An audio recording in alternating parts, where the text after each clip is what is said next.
They had 50 years to plan it. They needed only 72 hours to end it.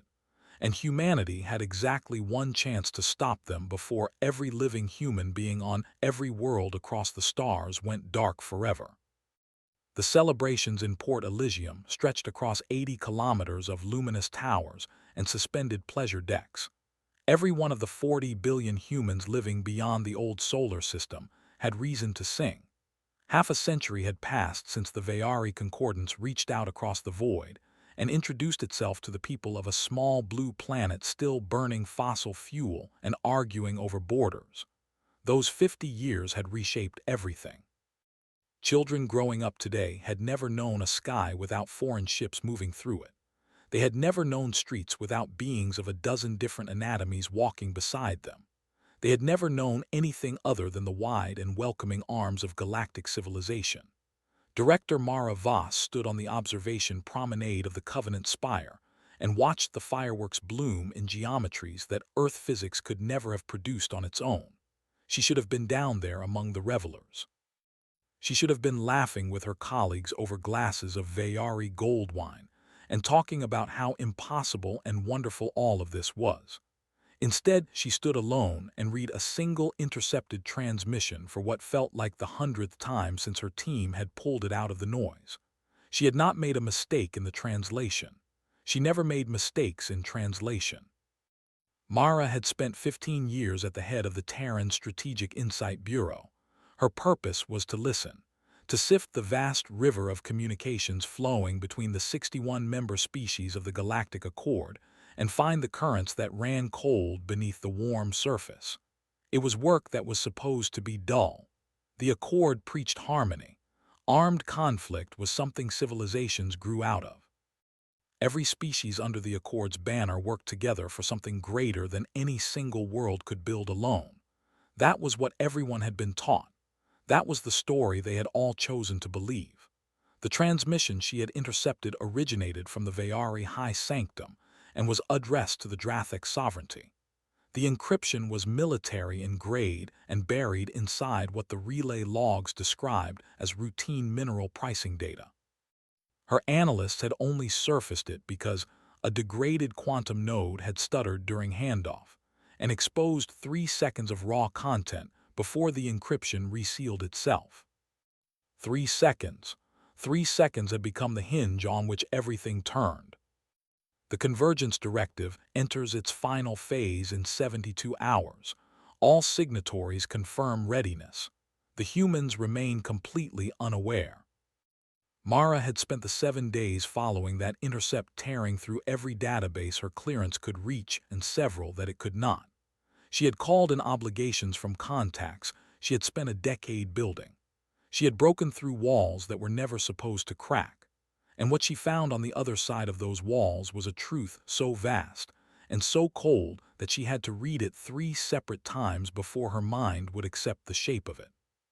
211 years ago, long before humanity had reached beyond its own moon, a Talvari survey craft had entered the solar system and spent 8 months studying the planet below from a quiet orbit. The report it brought back to the Galactic Accord was methodical and thorough. Humans adapted to nearly any environmental condition with minimal biological modification. Humans reproduced at rates far above the galactic average. Humans formed deep emotional bonds with one another, which made their behavior highly predictable when those bonds were threatened. Humans possessed sufficient cognitive capacity to perform sophisticated labor, but had not independently developed faster-than-light propulsion, which indicated the upper ceiling of their unguided potential. In short, the Talvari survey concluded that the human species represented the single most valuable labor resource ever documented in the known galaxy. The Accord had debated the question for 4 years. Certain species had raised objections grounded in principle. The Talvari themselves had voted in opposition, arguing that reducing a sentient species to property was a stain that no civilization should choose to carry. But they had been outweighed. 44 species signed the Convergence Directive. They agreed to wait. They agreed to watch humanity develop toward a specific threshold of technological sophistication and then to approach with open hands and warm expressions. They would invite humanity into the larger family of the galaxy. They would let humans feel the wonder of faster-than-light travel. They would let humans settle new worlds and build infrastructure and form relationships across the stars. They would let humanity spread itself wide and grow comfortable and trusting and dependent. And then, when 40 billion humans had threaded themselves through the fabric of galactic society, so thoroughly that pulling free would be unthinkable, the Accord would activate the convergence and humanity would simply stop being free. Mara had found the technical files for the wellness monitors that every human had accepted as a condition of Accord membership. The Accord had presented them as a health safeguard. Cross-species biological compatibility was complex, and the monitors would detect and suppress the spread of pathogens between incompatible biologies. It had seemed like generosity. It had seemed like care. Billions of humans, including Mara herself, had accepted the implantation without a second thought. The monitors were neural governors. At activation, they would target precise regions of the human brain. The architecture of aggression would be suppressed. The capacity for autonomous decision-making would be made sluggish and uncertain. Humans would retain their intelligence and their skill. They would retain the ability to follow instructions and operate machinery and complete complex tasks. But the fire that made them dangerous, the will to resist, the instinct to push back against domination, all of that would be dimmed until it was nearly gone. 40 billion humans across hundreds of worlds, all converted in a single synchronized moment from citizens into assets. Mara's hands trembled as she built her evidence package. Every trained reflex she had told her to verify further, to be certain before she moved. But certainty was a luxury she could not afford. 72 hours was not a margin. It was a sentence. She thought about her son Eli studying comparative ecology on the Jovian orbital campus. Eli had grown up alongside Vayari exchange students. He had Drathic lab partners he called his closest friends. He was planning a career built on the premise that different species could understand each other if they tried hard enough. How was she supposed to tell him that his friends had always looked at him and seen a resource to be processed? She made redundant copies of everything and distributed them across hardened networks she had maintained for years in the hope that they would never be needed. Then she recorded a message. Her voice did not waver, though her chest felt like it was filling with cold water. She laid out the convergence directive clearly. She presented the evidence in a sequence that built toward a conclusion no honest person could refuse. She revealed the true function of the wellness monitors that sat in the skulls of every living human. And then she gave the order. All Terran Defense Compact units, all colony militia commands, all independent vessel captains and crew operating under any human registry, initiate Protocol Ironwall. We are at war with the Galactic Accord. We have been at war from the moment they first offered us a hand in friendship. We simply did not know it until now. She uploaded the transmission to every communication channel humanity operated. Within minutes, every person in the home system would receive it. Within hours, the outermost colony settlements would hear it. There would be fear. There would be people who refused to accept it. But the evidence she had attached was extensive, and humans were extraordinarily good at recognizing a pattern once someone showed them where to look. The Convergence Directive had been designed to activate all neural governors simultaneously across the entire human population. The architects of the plan understood that a staggered activation would give time for warning to spread. Synchronized suppression was the only approach that guaranteed success, but Mara had just sent the warning to everyone at once. 40 billion humans now knew what was coming for them. They had 72 hours to prepare. Except the Accord had been monitoring human communications, and the moment the alarm broadcast, they abandoned their timeline entirely. Mara felt it begin as a pressure that built behind her eyes like a storm front rolling in from a direction that had no name. The governor in her skull, which had sat dormant for 15 years, began to wake.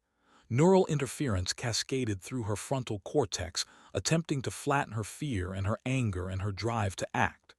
She went to her knees with the impact of it. Her palms hit the cold deck. Around her on the Covenant spire, other humans stumbled and cried out as 40 billion identical moments of violation erupted simultaneously across every world and station and vessel where humans lived. But the Accord had made an error. Humanity was not a species built for stillness. Human ancestors had chased prey across open ground for days without stopping. They had survived ice and plague and wars that should have erased them from geological time. The human brain was the single most neurologically adaptive organ ever documented in the galaxy, and the Accord's 2 centuries of study had never fully grasped what that adaptability meant when someone tried to reach inside it and rearrange the furniture. The governors tried to suppress. Instead, they ignited. Mara felt something rise through the suppression like a stone wall rising through floodwater. It was not the bright, sharp anger of a sudden insult. It was something older and heavier and far more patient. It was cold. It was precise.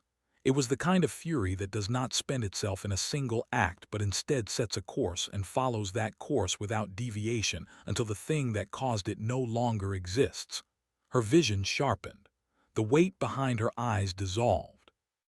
Around her, humans who had been bent under the activation were standing up again, and their faces were clear, and their eyes were hard, and something in the quality of how they held their bodies had fundamentally changed. The governors had failed, worse than failed, in reaching into the human brain and attempting to dismantle its most primal architecture. The Accord had instead stripped away the careful restraint that 50 years of peaceful coexistence had built over that architecture. 40 billion humans had spent half a century learning to be good neighbors. They had practiced patience and diplomacy and cultural deference. They had, in the language of their own evolutionary history, kept the predator leashed. The Accord had just cut the leash. Mara walked to the communications terminal with blood running freely from her left nostril, where the activation surge had ruptured a small vessel. She did not stop to address it. She opened a direct channel to Terran Defense Command and spoke the 4 words that would define the next 3 years of human history. Release the war fleets. For 15 years, humanity had been building ships in the dead spaces between mapped stars where Accord monitoring was weakest. For 15 years, human engineers had been quietly and systematically studying every piece of Accord technology they could access, and then improving on it, and then improving on the improvements. For 15 years, the Terran Defense Compact had been constructing an apparatus not for offense, but for the day the peaceful years ended. Mara had hoped that day would never come. But she had never stopped preparing for it because an intelligence director who hoped for the best without preparing for the worst was not an intelligence director. She was a casualty waiting for her date. The Secretary of Terran Affairs received Mara's full report within 10 minutes of the activation attempt. She verified every source. She checked every reference. Then she addressed every human community in the known galaxy through every channel that still functioned. Her voice was level and precise, and carried beneath its calm surface something that made people stop breathing for a moment before they could stop themselves. Citizens of the Terran sphere and every colony and outpost flying our flag, the Galactic Accord has attempted to enslave our species. They have failed in that attempt. Humanity is many things, but we are not slaves. We have never been slaves. We will never be slaves. Every species that signed the Convergence Directive voted to take our freedom. Every species knew what was planned. Every one of them smiled at us while counting the years until they could put chains on our minds. That ends today. Humanity is now in a condition of total war with every signatory of the Convergence Directive. We will accept nothing less than complete and unconditional surrender or the complete and permanent removal of those who sought to own us. They wanted workers. They will receive warriors. They wanted to possess us. They are going to learn what humans do to those who try. The message moved across human space like a pressure wave. On the Martian plateau, defense units surrounded the Vayari diplomatic compound and detained everyone inside.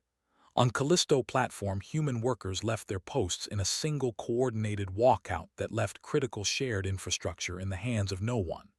On the colony worlds, humans who had spent years living alongside alien neighbors now looked at those neighbors through completely different eyes. Those neighbors had known. Every one of them had known. The Vayari ambassador to the home system transmitted a frantic message toward the Accord's core worlds. His voice fractured as he spoke. They know. The humans know everything. The governors failed to function as intended. The humans are not becoming quiet. Request immediate military response. They are becoming something I do not have words for, something I have never encountered, something that frightens me. But there were no words that arrived in time to change what was coming. 12,000 light-years from the home system, the Galactic Accord convened an emergency assembly in the Grand Convocation platform. The platform was considered unreachable by any known weapons system. Fields generated by its outer hull made faster-than-light weapon delivery inside its perimeter a physical impossibility. 163 representatives from 61 species gathered in the central chamber, and the voices that rose from them were full of argument and blame, and the particular panic of people who have built a plan over centuries and watched it unravel in hours. High Sovereign Vrackle of the Drathic sovereignty called for silence. His imposing physical form commanded the floor simply by occupying it.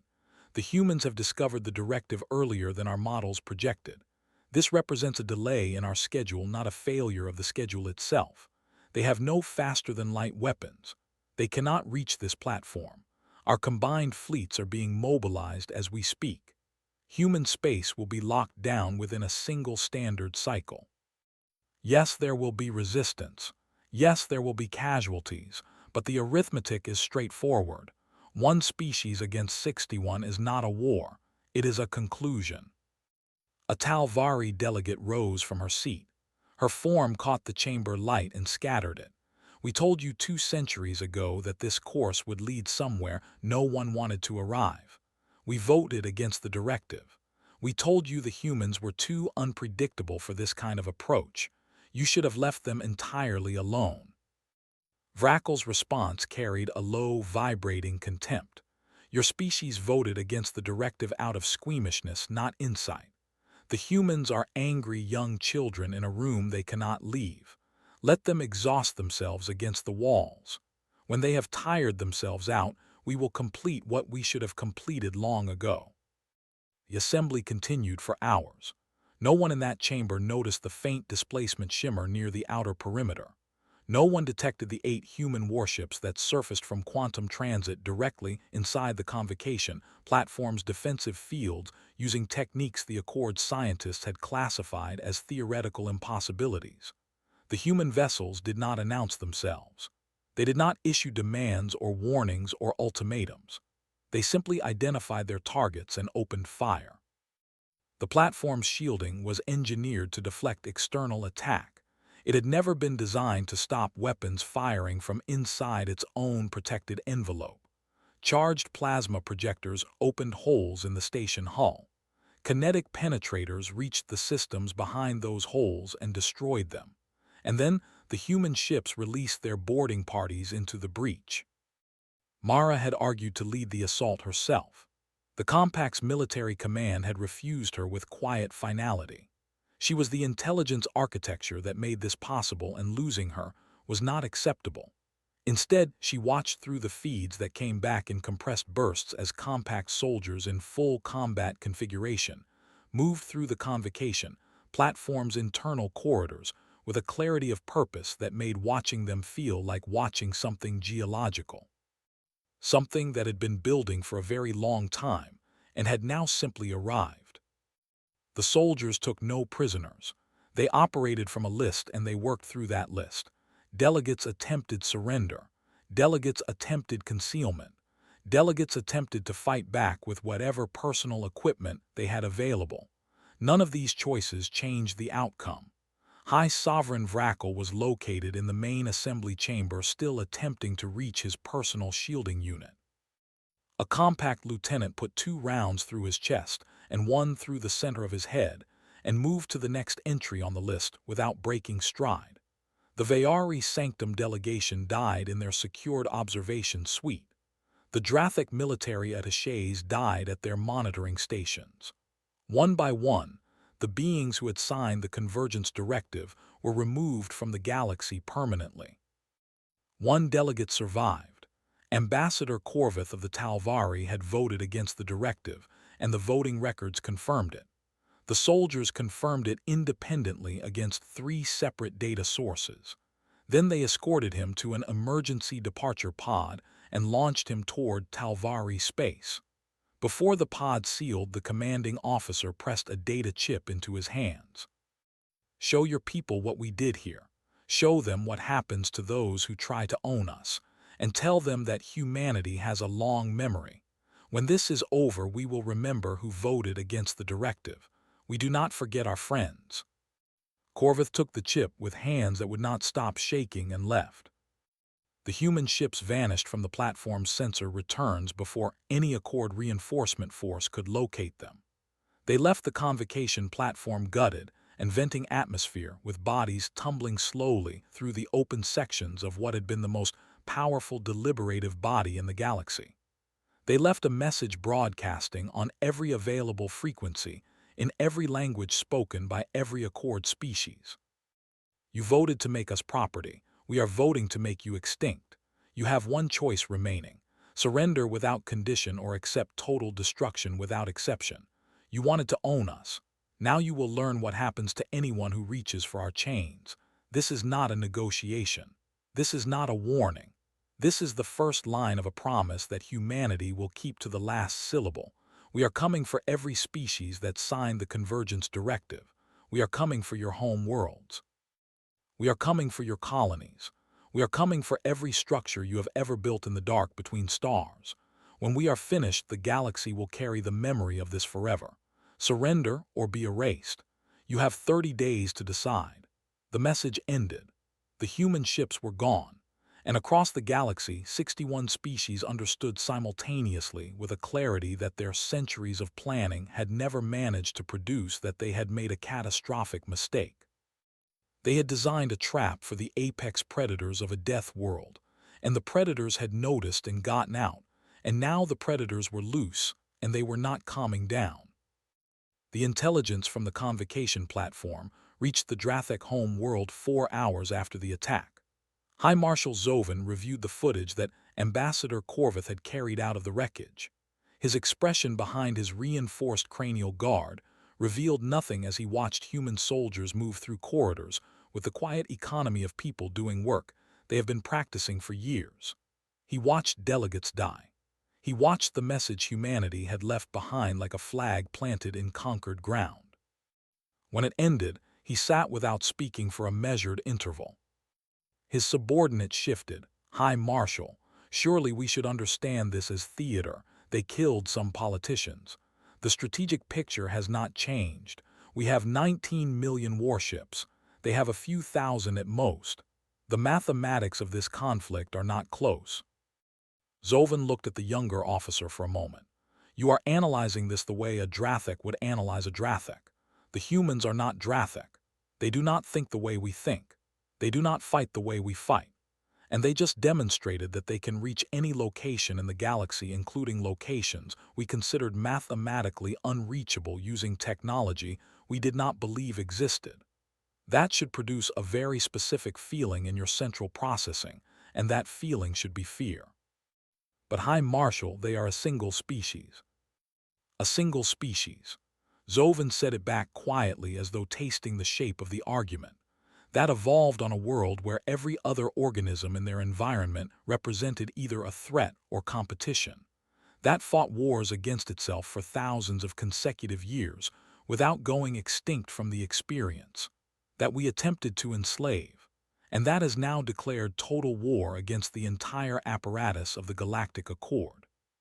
He stood and moved to the viewing panel overlooking the Drathic capital below.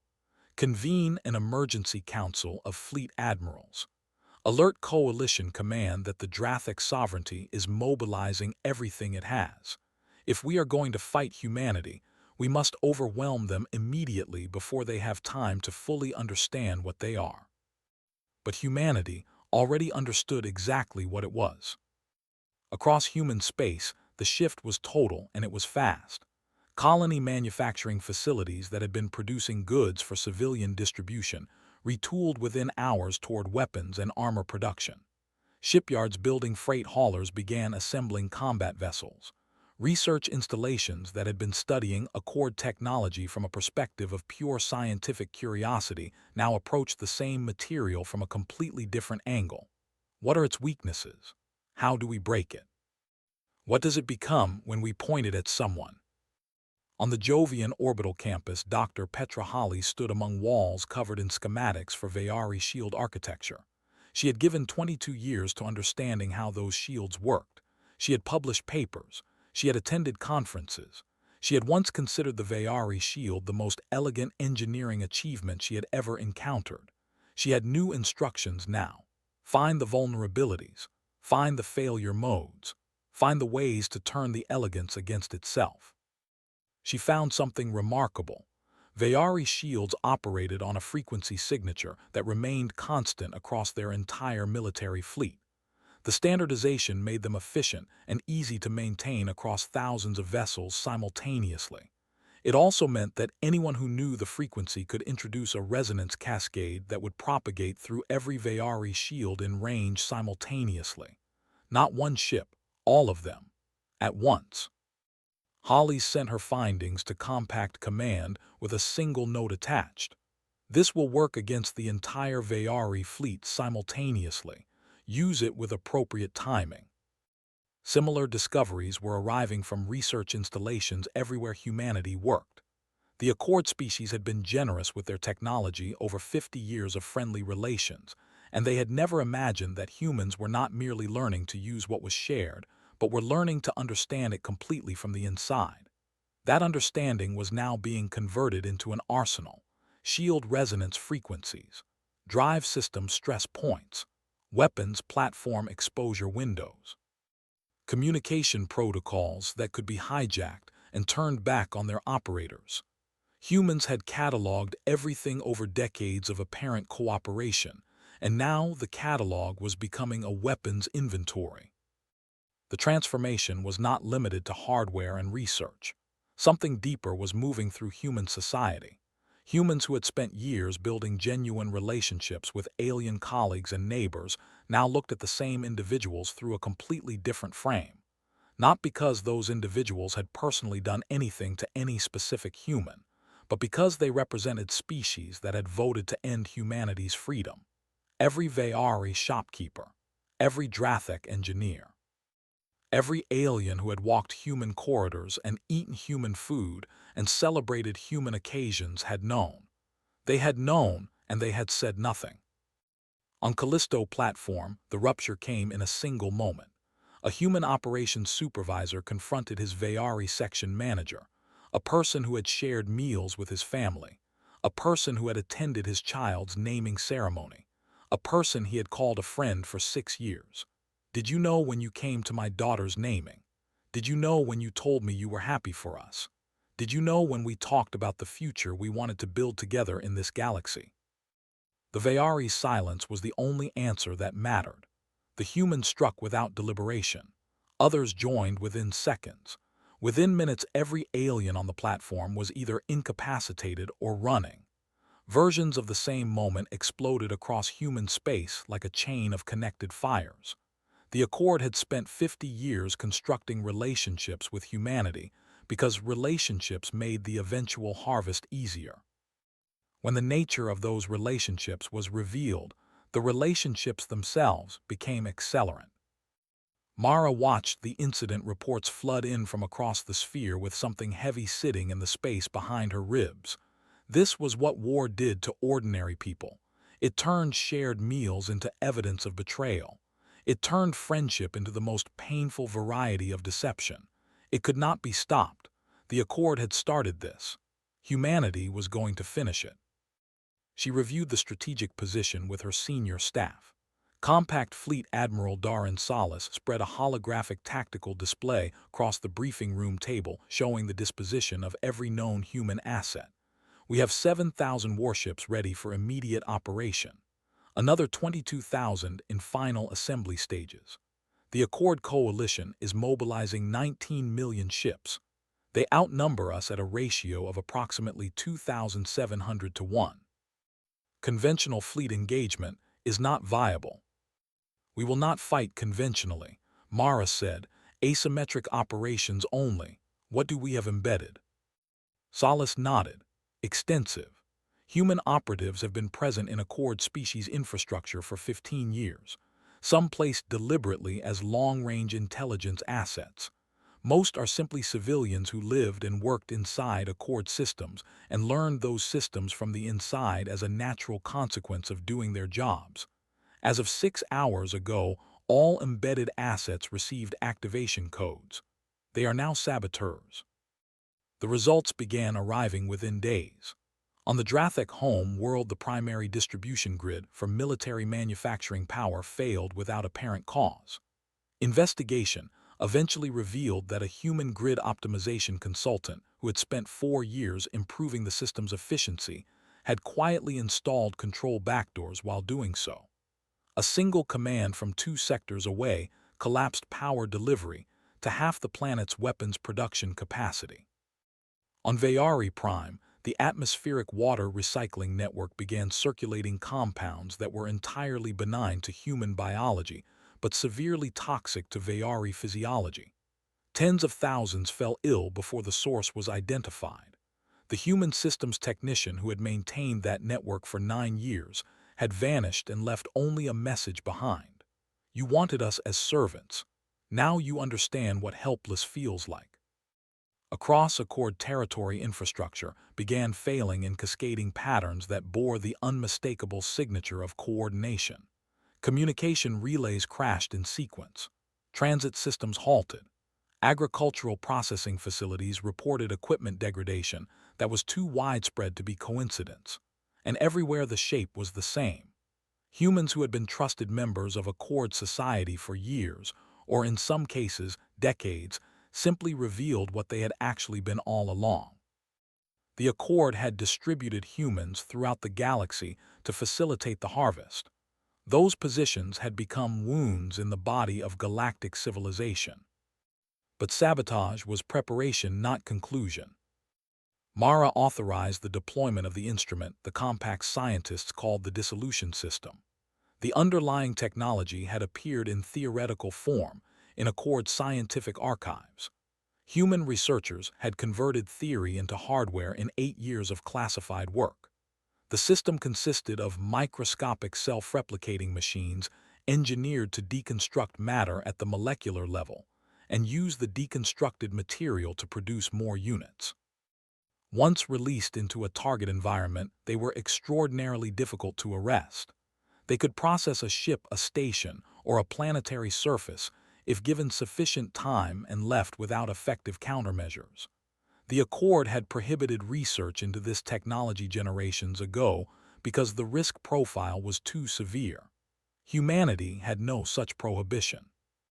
The first deployment targeted a Drathek resupply convoy, moving ammunition and materiel toward the front lines. A single compact stealth vessel intercepted the convoy, delivered a dispersal canister, and departed. Within 7 hours, the entire convoy had been reduced to clouds of gray particulate drifting in formation along the convoy's former heading. 2,400 Drathek crew members died as their ships came apart around them at the smallest possible scale. The Accord Coalition issued emergency communications describing the dissolution attacks as crimes against the framework of civilized warfare. Humanity's response came directly from the Secretary of Terran Affairs. You wish to speak to us about civilized warfare. You spent 50 years planning the systematic destruction of 40 billion human minds. Every species in the Accord knew. Every species agreed. And now you invoke the language of civilization when we defend ourselves. There are no crimes against civilization when civilization itself tried to put chains on your children. There is only the response that comes after the attempt. You wanted to harvest us. Now you are the crop. The message was unambiguous. Humanity was not going to measure its response against rules written by the same civilization that had designed its enslavement. This was total war conducted without self-imposed restriction.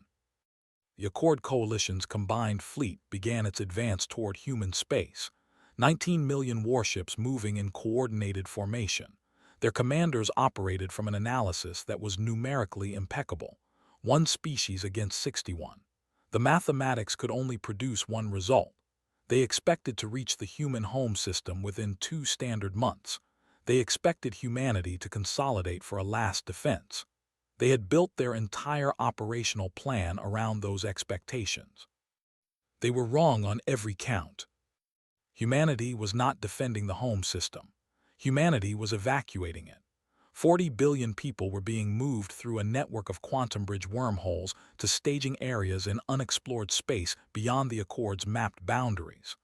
The wormhole network did not officially exist. The Accord's theoretical physicists had published multiple peer-reviewed papers explaining why stable quantum bridges of this type were impossible. Humanity had simply not been persuaded by those papers. The evacuation was enormous and it was complicated, but it was working. Every day millions of humans crossed out of known space and did not return. Critical knowledge and fabrication infrastructure went with them. The cities and installations they left behind were shells, real, solid, empty of everything that mattered. Admiral Salas stood on the command bridge of his flagship and watched the final evacuation transports depart from home system orbit. All civilian personnel clear. Admiral, the home system is evacuated. Primary population centers are dark. Good, Salas said it quietly. Activate the final contingency. Let them see what happens when you reach for humanity's home. The home system had been humanity's cradle for the entire span of recorded memory. Humans had first looked up at the stars from there. They had built everything that mattered there before the galaxy invited them outward. And for 30 years, human engineering teams working in absolute secrecy had been converting sections of the home world's mantle and core into something entirely different. The work had been conducted under classification, so deep that most of humanity had no idea it was happening. The purpose was simple. If humanity's home ever faced an enemy that could not be defeated in the field, if the galaxy ever needed a message so large that nothing smaller would register, the home world itself would become that message. The Accord Coalition fleet entered the home system expecting defensive formations and desperate resistance. Instead, their sensors found silent stations, empty corridors, no human life signs anywhere in the system. Mars showed nothing. The outer moons showed nothing. The home world itself showed nothing except a set of energy readings from deep within its core that the fleet's science division reported in tones that suggested the readings were being checked and rechecked, because the numbers simply did not fit into any reasonable framework. Grand Admiral Salveth of the Coalition fleet studied the anomalous readings. Where are they? Full sensor sweep, hidden vessels, concealed installations, everything. Admiral, the core readings are consistent with antimatter containment, multiple containment fields. The scale of the readings implies a quantity that our instruments are not calibrated for because nothing has ever used this quantity of antimatter in a single location. How much? The science officer paused. Enough to fragment the planet and sterilize everything within 10 light seconds. Admiral, the entire fleet is within that radius. Salveth opened his mouth. The order he intended to give was withdrawal at maximum speed. He never finished the sentence. Deep within the home world, automated systems that had waited 30 years completed their final sequence. The containment fields released in a choreographed cascade. Matter met antimatter in the compressed space of a planetary core. The release was immediate and absolute. The planet fractured from inside outward the way an egg fractures when the pressure comes from the wrong direction. The energy that had been building in those containment fields for 3 decades expanded at a velocity that reduced the concept of escape to pure theory. The coalition fleet evaporated. Not damaged, not disabled, evaporated. Ships that had been designed by civilizations millions of years old ceased to exist between one sensor reading and the next. The outer planets of the system were displaced from orbits they had maintained for billions of years. The system's star shuddered from the electromagnetic aftermath. And then slowly the light faded, and what had been humanity's home was a debris field and radiation gradient, and an expanding cloud where 19 million warships had been. A single automated transmission activated in the debris and broadcast on all frequencies. Mara's voice moved outward from the ruins in all directions at the speed of light. This is Director Mara Voss of the Terran Strategic Insight Bureau. What you have just witnessed is the answer to the question of what happens when you threaten humanity. You came here to conquer us, to enslave us, to take the world we came from. We have denied you all of it. The home world is gone. The fleet you sent is gone. 19 million ships and everyone aboard them have been unmade in a single moment. This is what we do when you threaten us. We do not defend. We erase. We do not negotiate with those who tried to own us.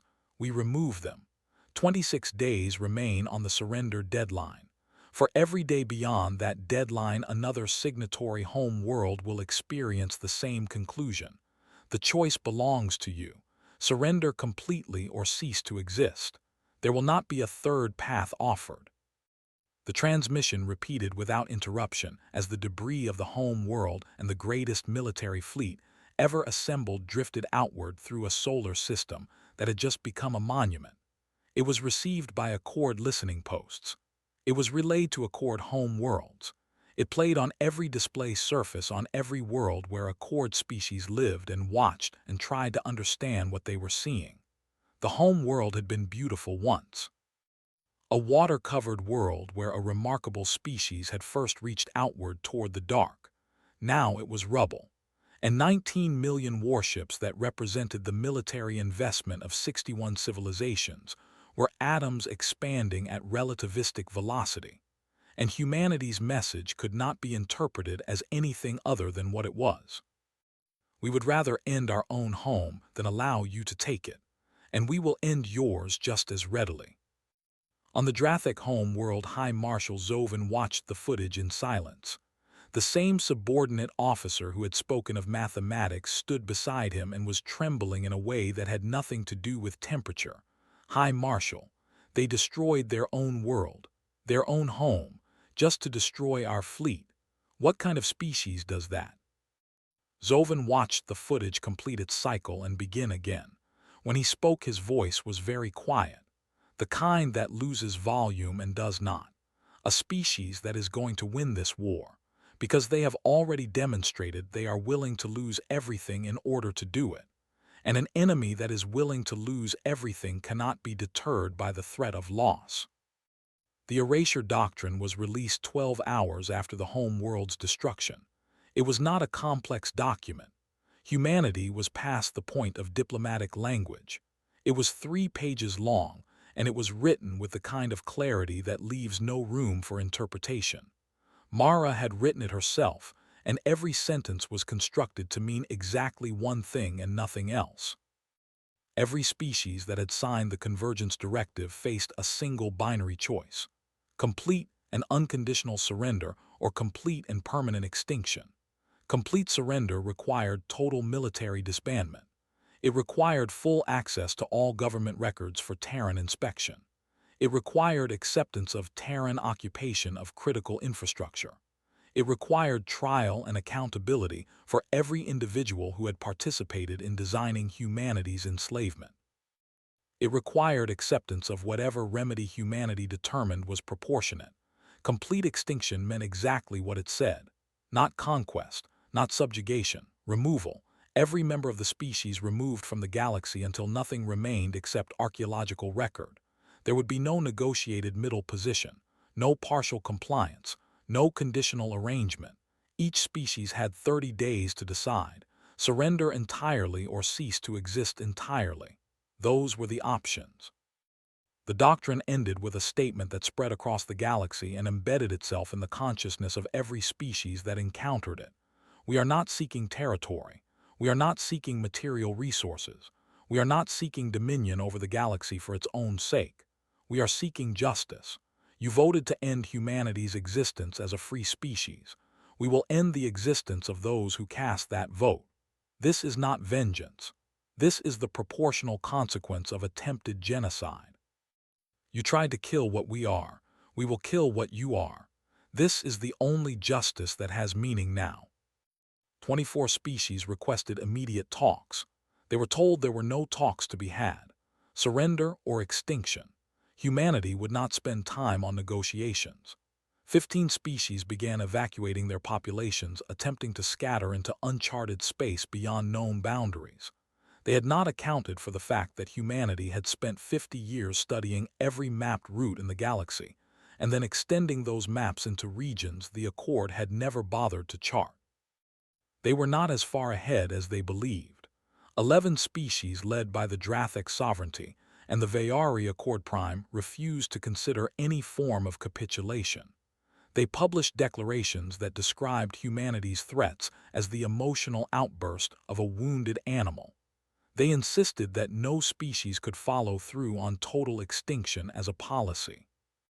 They believed that underneath the Fury humans were still fundamentally the cooperative beings who had spent 50 years building friendships across species lines, that those humans would eventually step back from the edge. They were wrong in a way that would cost them everything. The Drathic had originated the Convergence Directive. It had been a Drathic strategic analysis that first identified humanity as the ideal labor resource. Drathic economic modeling had calculated the precise productivity gains that 40 billion human workers would generate. Drathic military engineering had designed the governors that would convert those workers into something compliant. The Drathic had built the architecture of this entire plan from the ground up. Mara decided they would be the first complete example.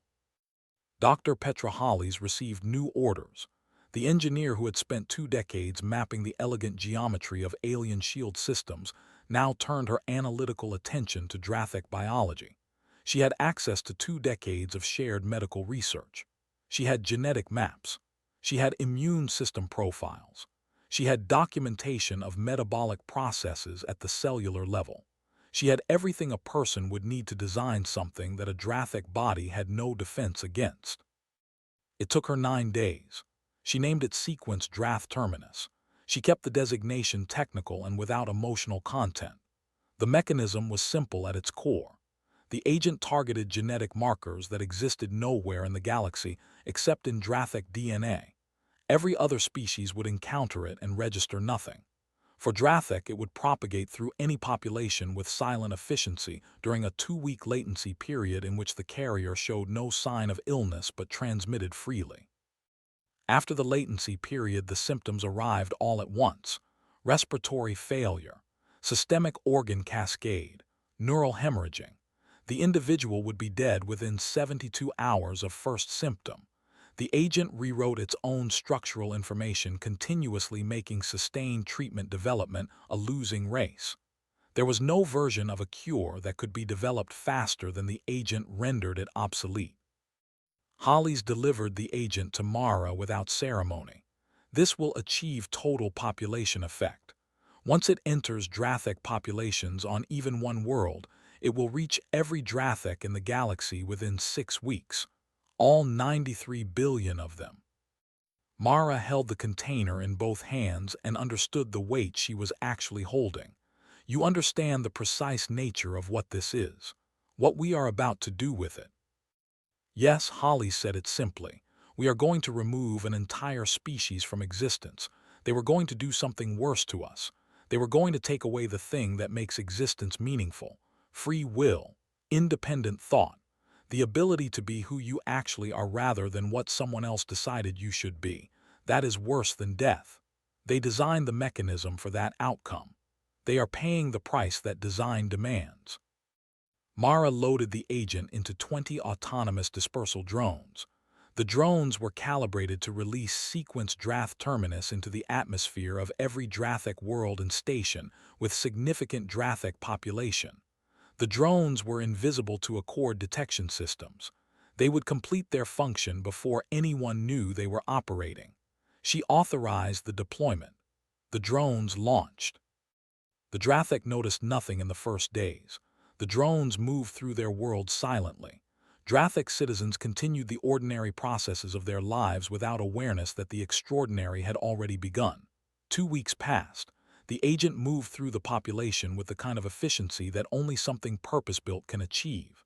Every Drathic who came into physical proximity with a carrier became a carrier. The agent traveled on breath, on contact, on the simple fact of shared space. On the 15th day, the first symptoms appeared on one of the Drathic industrial worlds. A worker coughed. Then the worker beside them coughed. Then the entire facility's population was being transported to medical care. Within hours, every medical facility on the planet was beyond operational capacity. Within a day, Drathic on other worlds were presenting identical symptoms. The pattern repeated everywhere it appeared. Sudden onset, rapid progression, no exceptions. Drathic medical researchers worked with everything they had. They analyzed the agent's structure and understood within hours that this was not a natural event. This was a weapon designed from Drathic genetic data to kill Drathic and nothing else. A precision extinction instrument.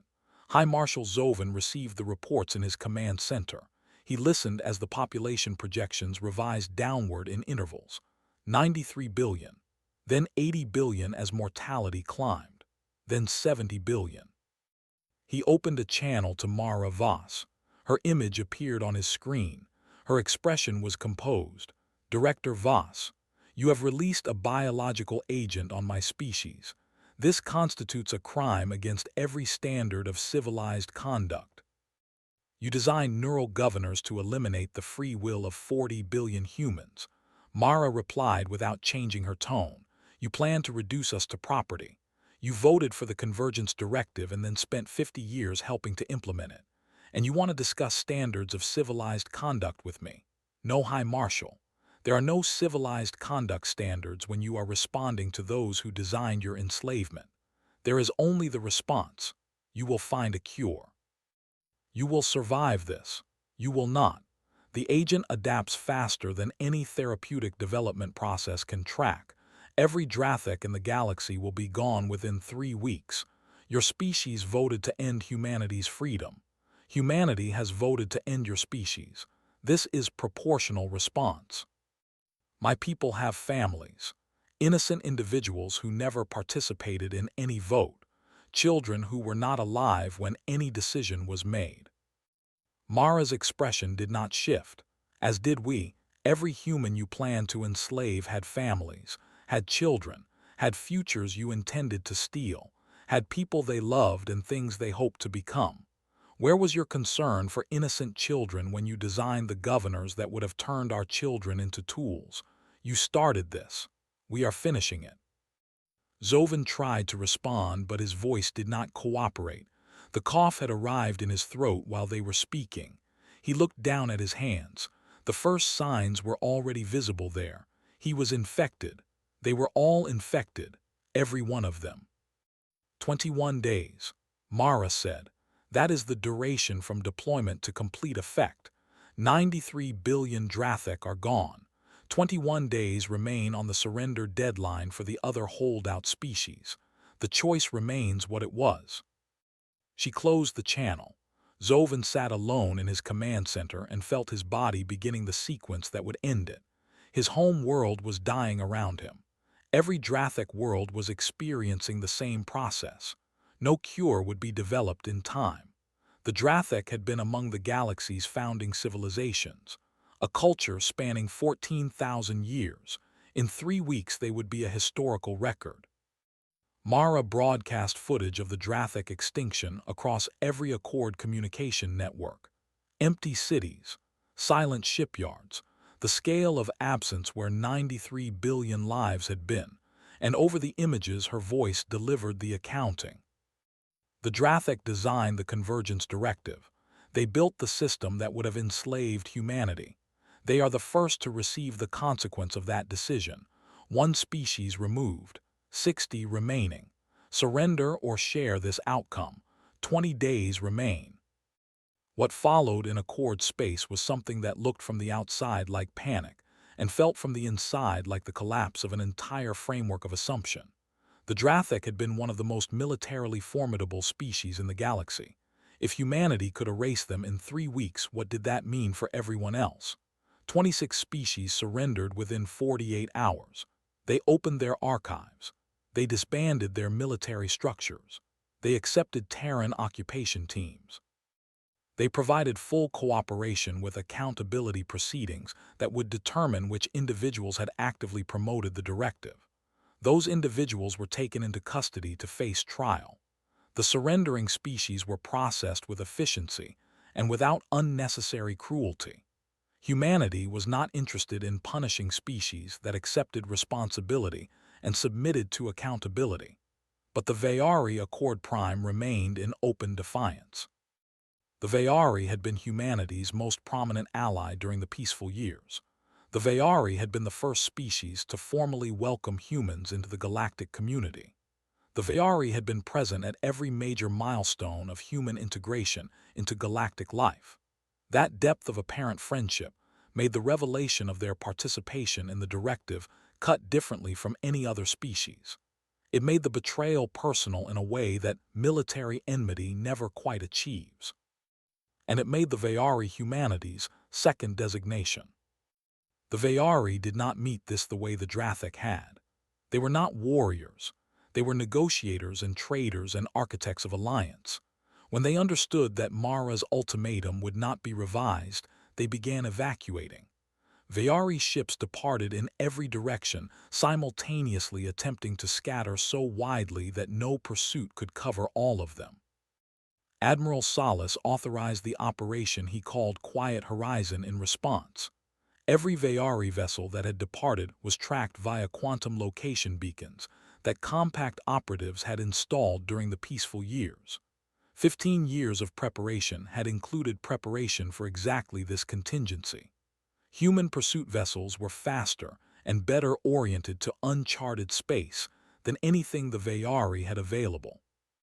The evacuating Vayari fleet consisted not of warships, but of converted cargo vessels and passenger carriers. They had been built for comfort and capacity, not for combat or evasion. Against compact warships designed from the outset to kill as efficiently as physics allowed, they had no answer. The pursuit lasted 7 months. Every Vayari vessel was located. Every Vayari vessel was destroyed. 26 billion Vayari died in the darkness between stars. The few that attempted to indicate surrender were not answered. The Vayari had voted for the directive. They had smiled at humanity for 50 years while counting down the clock.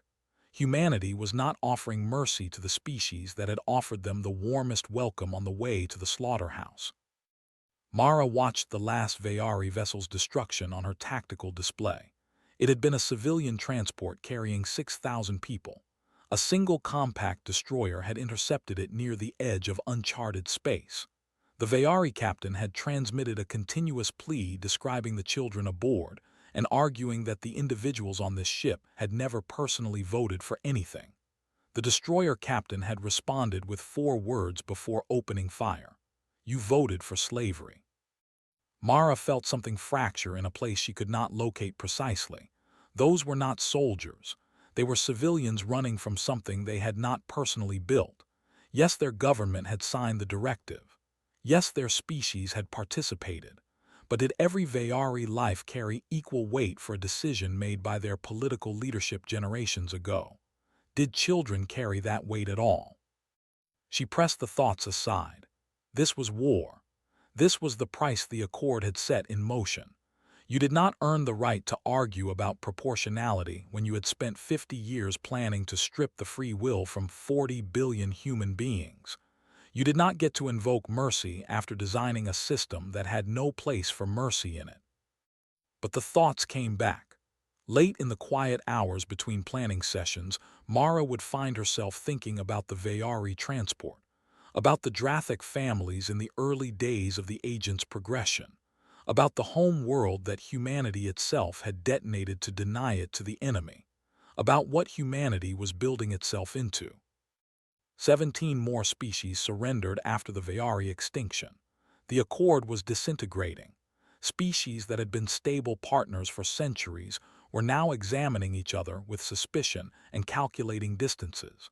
Some blamed the Drathek for originating the directive. Some blamed the Vayari for being so visible in championing humanity's integration. Some blamed themselves for not finding the courage to vote against it. But 9 species had formed what they called the Remnant Alliance and declared they would never surrender to any demand from humanity. They fortified their home worlds. They consolidated their remaining military assets. They committed publicly to mutual defense until the end.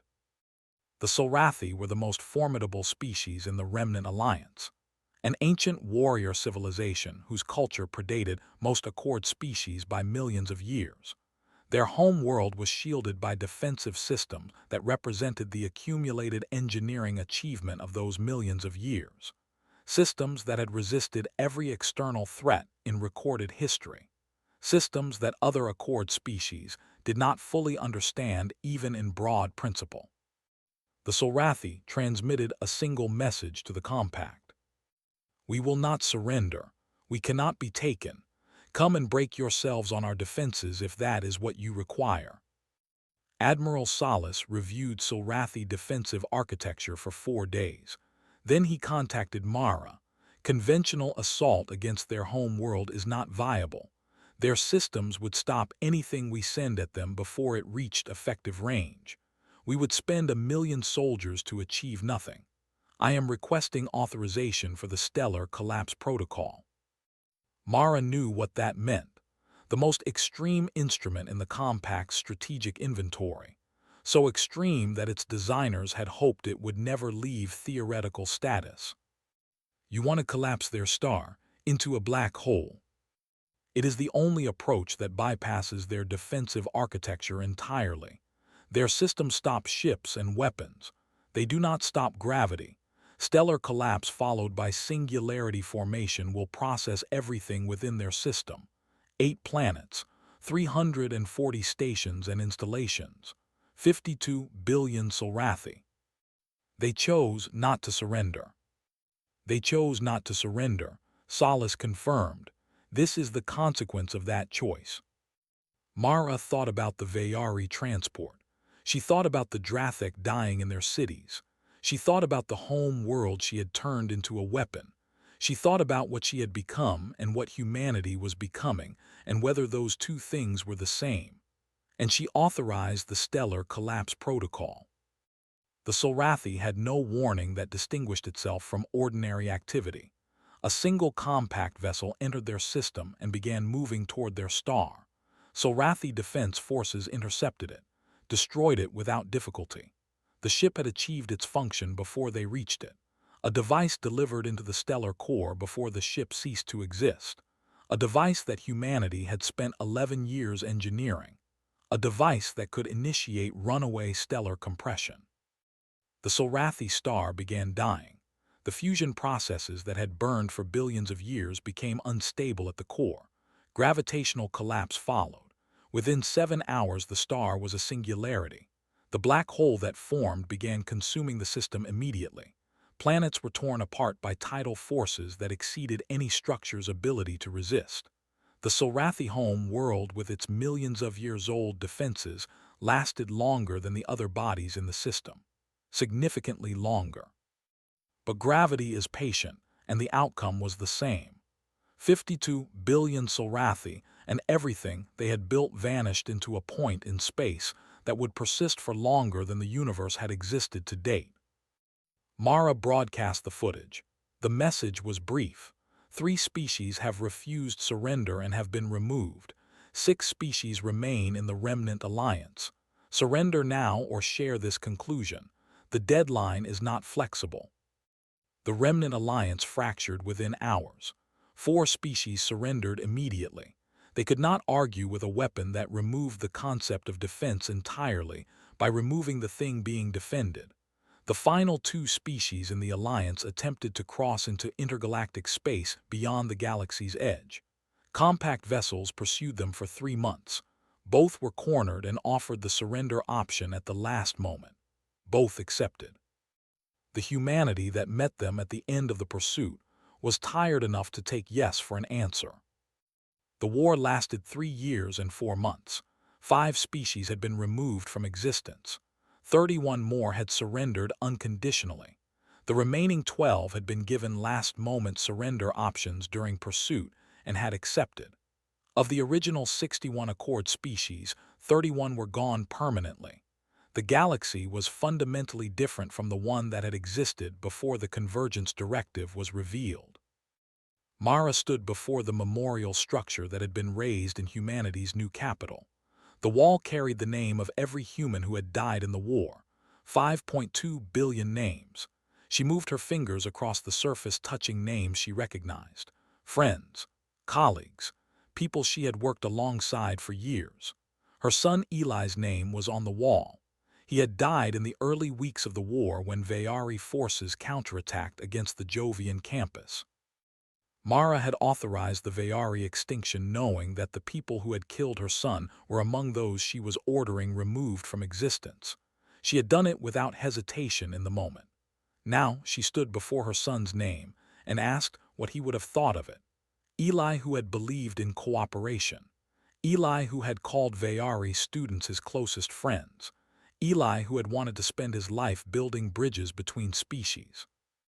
Behind her, Admiral Solace approached without announcing himself. The accountability tribunals are convened and ready. The Accord leadership who promoted the directive will begin formal proceedings. Good, Mara said without turning. They wanted to own us. They will face actual justice, institutional and recorded. There is a contingent calling us monsters, Solace said. Not quietly either. Publicly and with increasing organization. They say we went too far, that we became worse than the Accord ever intended to be. Mara finally turned to face him. We stopped a genocide. The Accord planned to end 40 billion human beings as free individuals. That is genocide, not of bodies but of minds and will and selfhood. We stopped it. Yes, at terrible cost. Yes, by doing terrible things, but we stopped it. Did we stop at stopping it? Solace asked quietly. I look at the record of what we have done and I wonder if we lost something in the doing, something that was essentially human, something that we cannot recover. Mara had no answer. She turned back to the wall and to her son's name. Eli had believed in peace. He had believed that different species could build something real together if they were willing to try. That belief had died with him along with 5 billion others. The galaxy now understood what happened when you threatened humanity. It had learned that lesson at the cost of 31 extinct civilizations and trillions of dead across every species that had been caught in the machinery of the war. Humanity had survived, but Solace was right. Something had been lost that would not return. Ambassador Corvith of the Talvari stood before the Terran Council in the new capital. His crystalline form caught the chamber light and distributed it quietly around the room.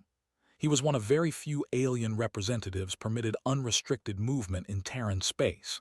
His species had voted against the directive. That vote had separated the Talvari from the species that were now either extinct or restricted. But it had not separated him from witnessing what humanity had chosen to become. I come with a message from the 16 surviving Accord species. His voice carried the complex layered harmonics of his language moving through translation. We ask you to end this. 31 civilizations have been removed from existence. The Accord is gone. There is no mechanism left that threatens humanity anywhere in the known galaxy. The war is finished. Please allow it to end. Mara sat at the center of the council chamber. 3 years of total war had settled into her face in a way that made her look like someone who had been carrying the same weight for a very long time. The war ends when every individual who helped design the directive has faced accountability for that design. There are still proceedings underway. There are still individuals who have not been located. You pursue them across the galaxy like prey. Corvith said, and there was something firm in his voice now. You have destroyed entire civilizations for the decisions of their leadership. You are becoming the thing you fought against. We became what surviving required, Mara replied. If that classification is monster, then it is what we are. Free monsters rather than owned animals. Corvith was quiet for a moment. Then he said something softer. I knew your son, Director. Eli and I served on the same research project at the Jovian campus. He spoke often of his hope that genuine peace between species was achievable. That real understanding was possible if everyone was willing to try. What would he think of what you have done in his name? Mara's face did not move, but her hands pressed into the armrests of her chair hard enough that the joints went pale. My son died because the species he had chosen to work alongside, the species he considered his closest professional family, were planning to enslave him. He died believing the galaxy was a place where cooperation was possible, and that belief was a lie put there deliberately. I will not dishonor him by allowing that lie to stand unchallenged. So you honor him by destroying the peace he dreamed of. I honor him by ensuring no child will ever face what he faced. No species will ever again be positioned to make that kind of attempt against humanity. That is the only peace with lasting value. Corvith bowed his head. I knew this meeting would not change the course of what is happening, but I came because remaining silent when I could speak was the mistake every cowardly species made when the directive was proposed. I will not make it. Your proceedings will continue. The galaxy will remain broken until humanity decides it has received enough justice. This is not revenge, Mara said quietly. This is justice. There is a difference between them. Is there? Corvith asked. I wonder if you still have access to the line that separates them. He left without waiting for her response. Mara sat alone in the chamber and held his question in the silence he left behind. The accountability tribunals continued across Terran-held space. Accord officials who had participated in designing and implementing the directive were brought before human jurists. The proceedings were conducted with genuine procedural fairness. Evidence was presented. Defense arguments were permitted. But the evidence was so thorough and the participation of the defendants so well documented that the outcomes were rarely uncertain. Most were found guilty and sentenced to permanent imprisonment in facilities established specifically for this purpose. But a significant portion of humanity was not satisfied with imprisonment. They had watched 5 billion humans die. They had watched the home world detonate. They had lived through 3 years of war against 61 species, and now they were expected to accept that locking up the architects of their enslavement was sufficient justice. A movement organized rapidly and grew faster than institutional response could track. They called themselves the Permanent Resolution Movement. Their position was explicit. Every Accord individual who had participated in planning the directive should be executed. Not imprisoned, executed. And every surviving species should be stripped back to pre-industrial capability and confined permanently to their home worlds under continuous Terran monitoring, so that no alien species would ever again have the infrastructure to threaten humanity.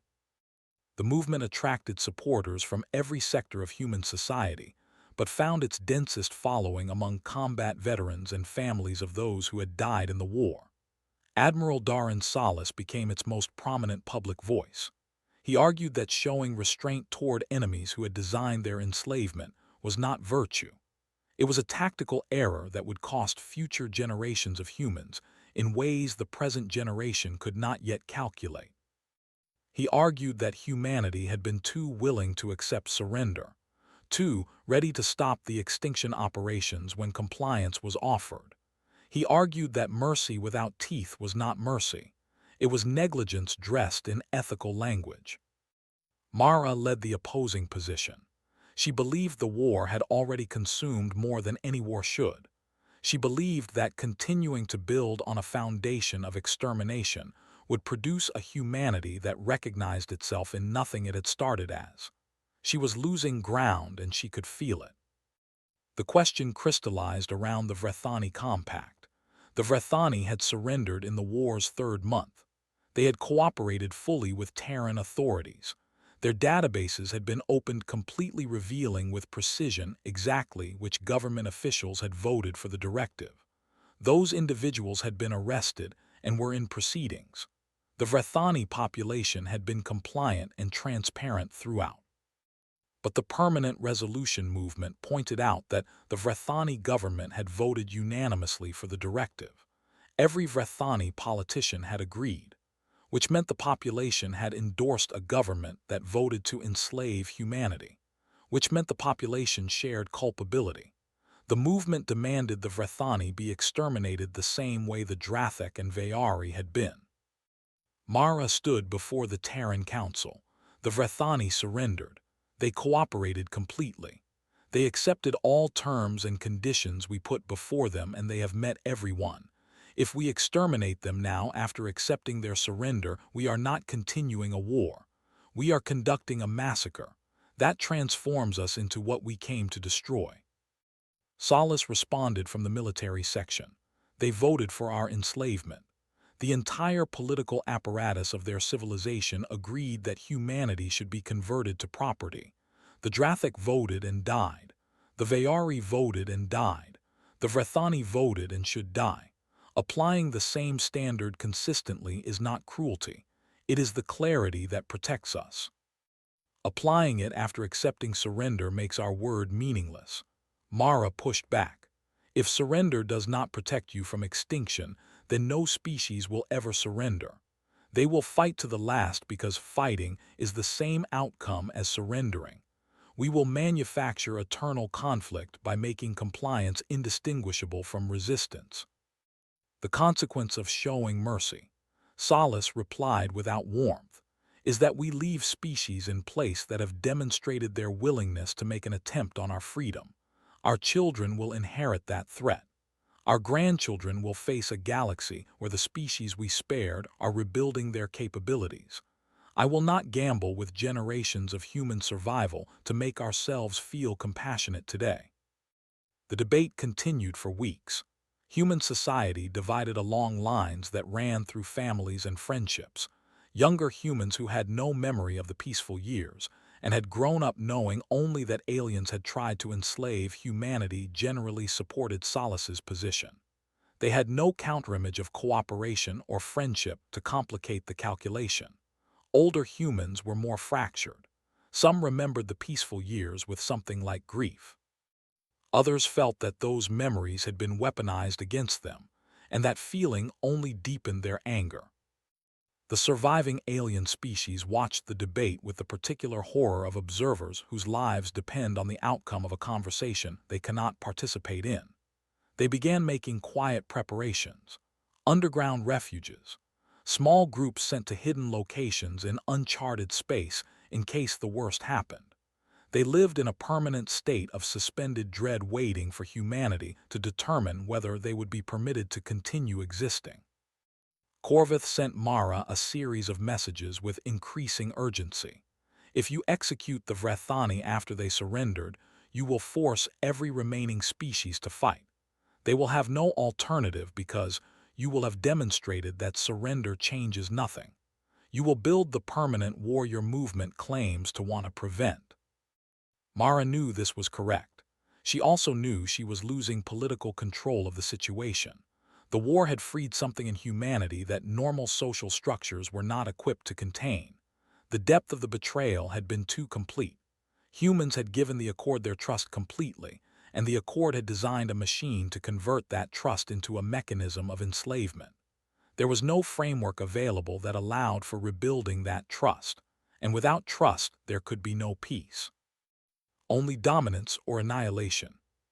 2 days before the Vrethani vote, Mara received a message from a Talvari archivist named Selvith, someone she had no prior connection with. The message carried the highest priority flag her system could assign and was marked for her eyes only. Director Voss, I have found information that needs to reach you before a decision is made that cannot be reversed. Information about the actual history of how the convergence directive was established.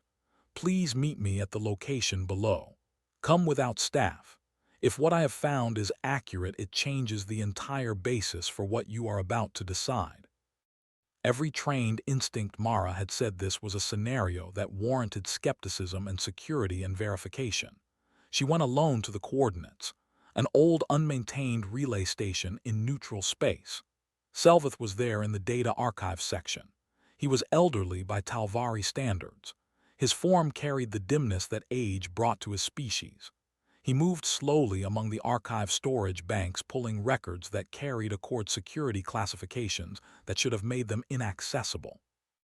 I have spent 3 years in Accord historical archives, Selveth explained as he worked, trying to understand how 61 species arrived at a decision that resulted in this outcome.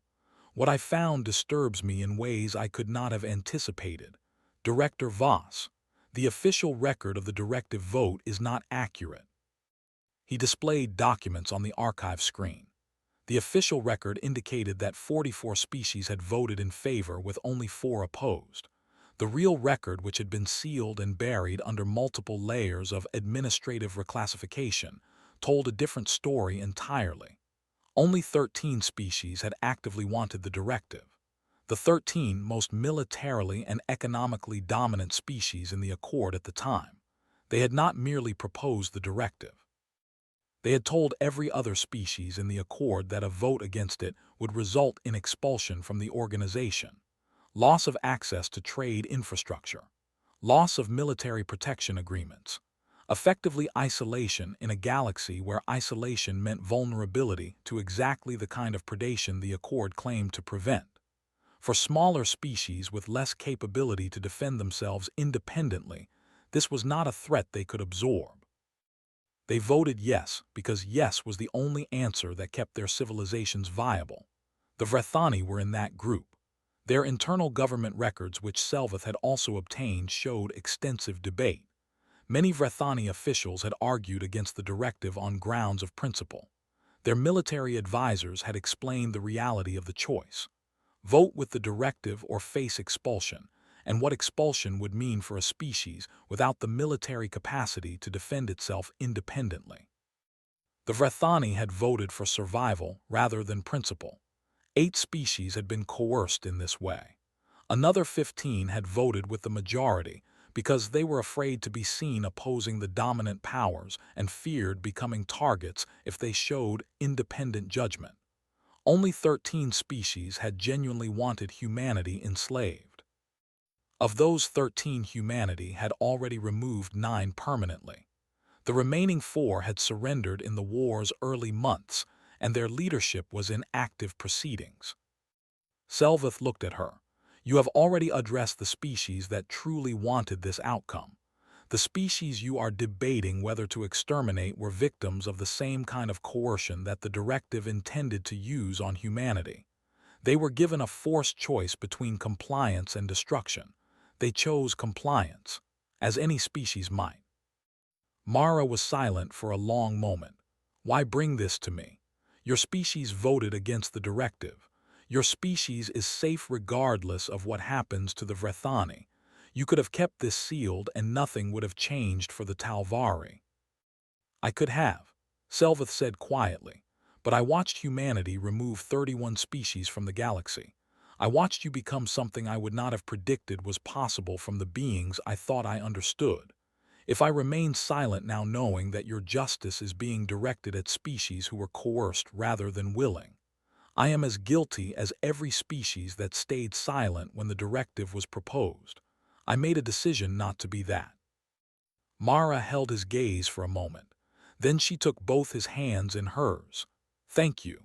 What you have brought me may have just prevented humanity from destroying what remained of itself.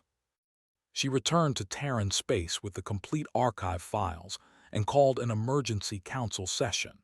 She broadcast the evidence to every human network simultaneously. The reaction was as divided as everything else in humanity had been since the war began. Many humans recognized immediately that this changed the moral calculation entirely.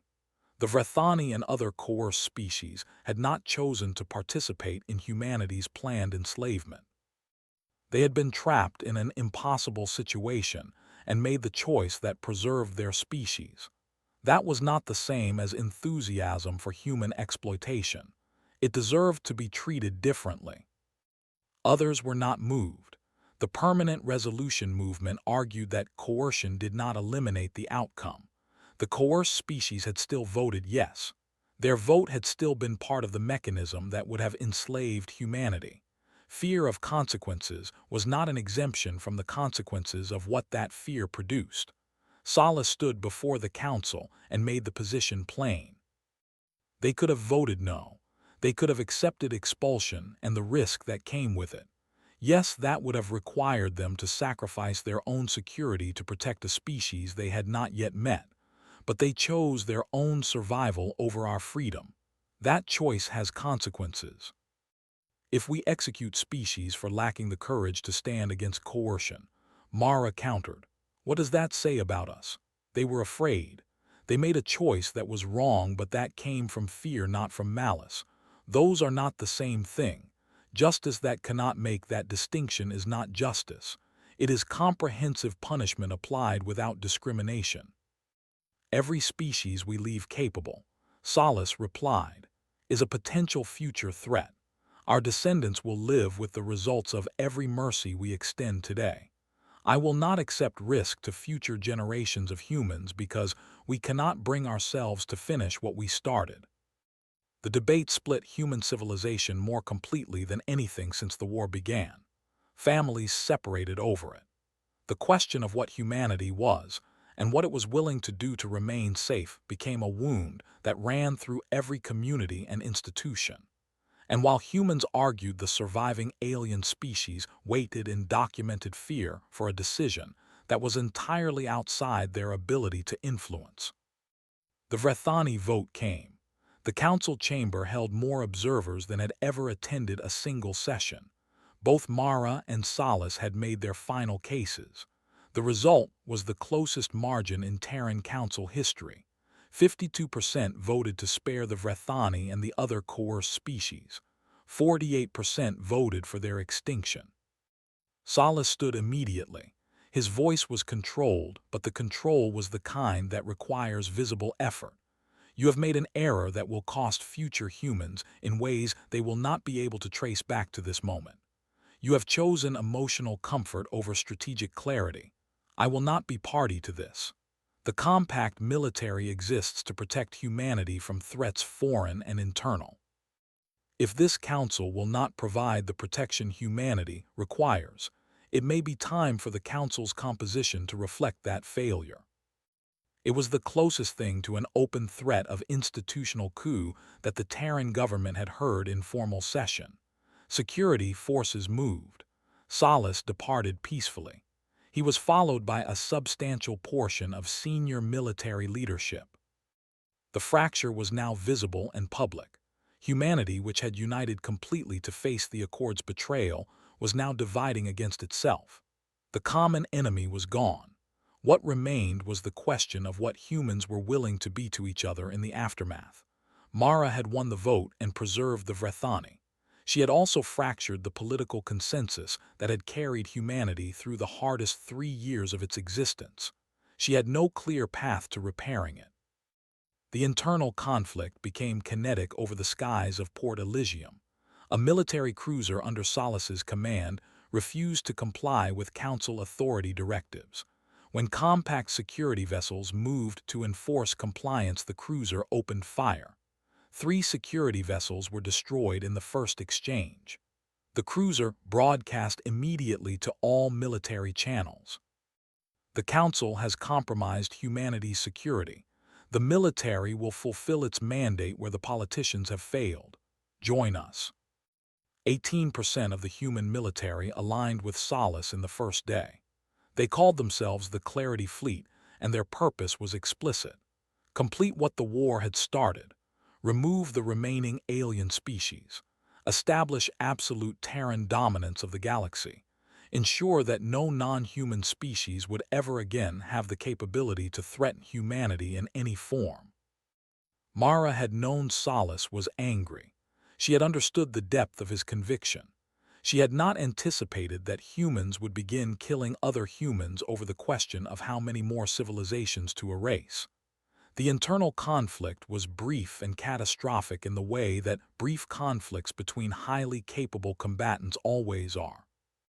The Clarity fleet was outnumbered 3-1, but contained some of humanity's most experienced and capable combat personnel, using weapons and systems that had been built to defeat Accord technology. Turning those systems against other humans was devastatingly effective. The engagement above Port Elysium lasted 6 hours. Compact security forces prevailed. The cost was 4,600 humans killed, and an entire orbital sector left structurally compromised.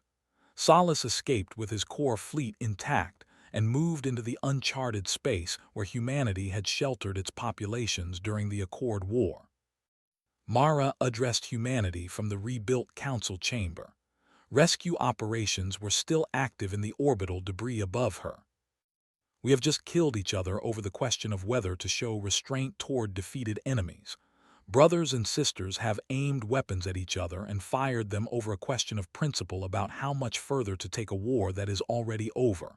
This cannot continue. We cannot survive fracturing like this. She paused. I understand the fury that drives the Clarity fleet. I carry that same fury. The Accord species betrayed us in the most complete way one group of beings can betray another. That crime cannot be reduced or forgotten, but 31 species have already paid with their entire existence. 5 billion humans have paid with their lives. At some point, we have to ask ourselves what number makes us safe. What amount of destruction buys us security? What volume of extinction stops being justice and starts being something we do not have a clean word for? From uncharted space, Solace transmitted his response.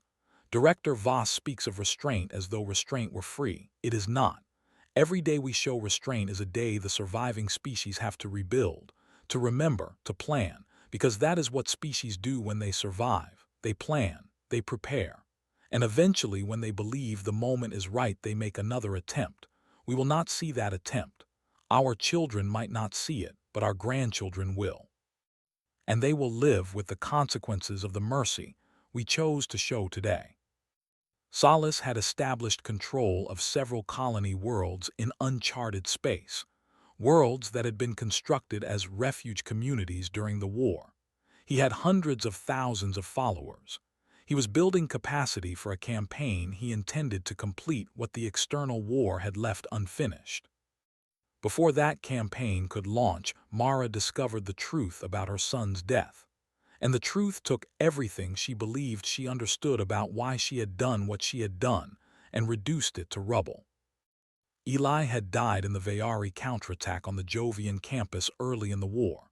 Mara had been told he died instantly when a Vayari strike hit the research facility where he worked.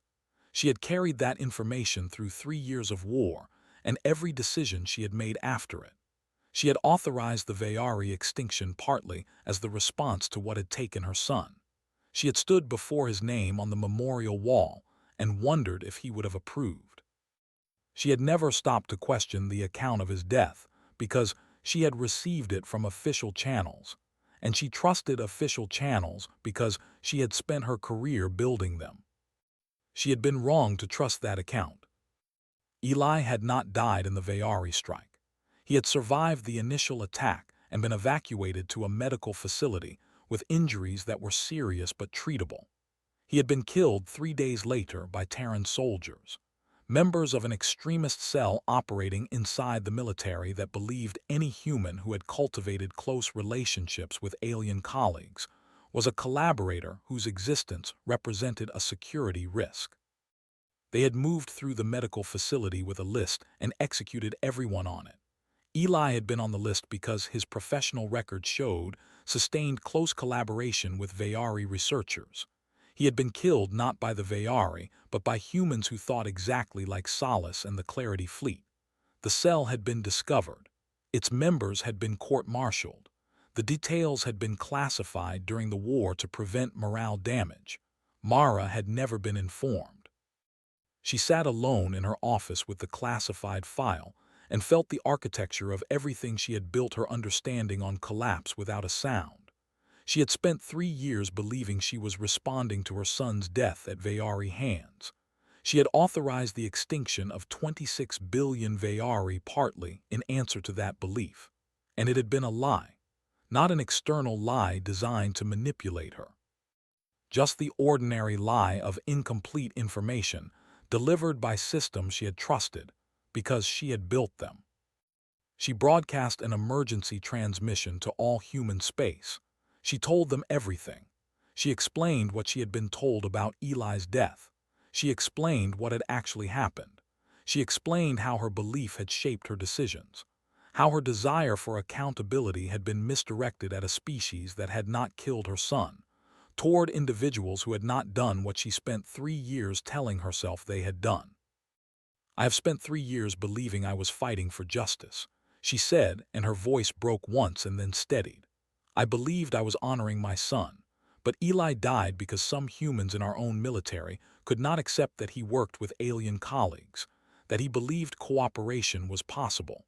He died because extremists decided that belief made him a collaborator, people who thought exactly like the movement currently fighting our own government. And I did not know this. I authorized the removal of the Vayari species partly to answer a loss that the Vayari did not cause." She stopped, then continued.